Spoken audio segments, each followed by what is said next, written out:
Penvision TV presents. কেউ যদি কাউকে হত্যা করে তাহলে কি তার হায়াত এই পর্যন্তই ছিল নাকি যে হত্যা না করলে সে আরও বেঁচে থাকতো? এই বিষয়ে একটু জানাবেন। এই বিষয়টা আল্লাহই ভালো জানেন। হ্যাঁ, বিষয়টা হলো যে হায়াত নির্ধারিত। আমরা জানি যে আল্লাহ তাআলা হায়াত নির্ধারণ করে মানুষকে পৃথিবীতে পাঠান। জি। তবে আবার দোয়া করলে হায়াতে বারাকা হয়, এটাও আমরা জানি।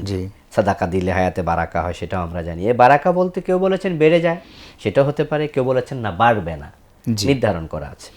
তবে হ্যাঁ, তার চূড়ান্ত পর্যায়ে যেটা হওয়ার সেটা তো আগেও নির্ধারণ করা ছিল। জি। তো যিনি হত্যা করেছেন তিনি হত্যা করে তাকে দুনিয়া থেকে বিদায় করেছেন। জি। এই কথার অর্থ এই না যে হত্যাকারী নিষ্কৃতি পাবে। জি। কারণ হত্যাকারী তো আল্লাহ আজরাইল বানান নাই। জি। এই কাজের দায়িত্ব তো মালাকুল মউত আল্লাহ দিয়ে তাকে বাধ্য করা হয়নি। এখন হত্যাকারী কেন এই কাজ করতে গেল? জি।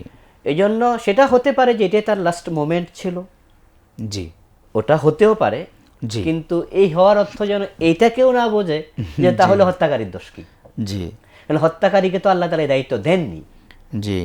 এটা আমরা দুনিয়াতেও কিন্তু তাকালে দেখি। যেমন ধরেন একজন লোকের রাষ্ট্রের পক্ষ থেকে ফাঁসির অর্ডার দেওয়া হলো।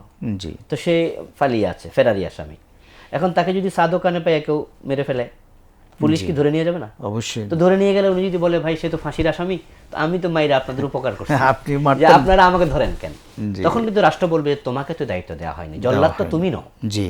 তো এই জন্য হত্যাকারী নিষ্কৃতি পাবে না, কিন্তু এটা তার লাস্ট সময় এটা হতেও পারে।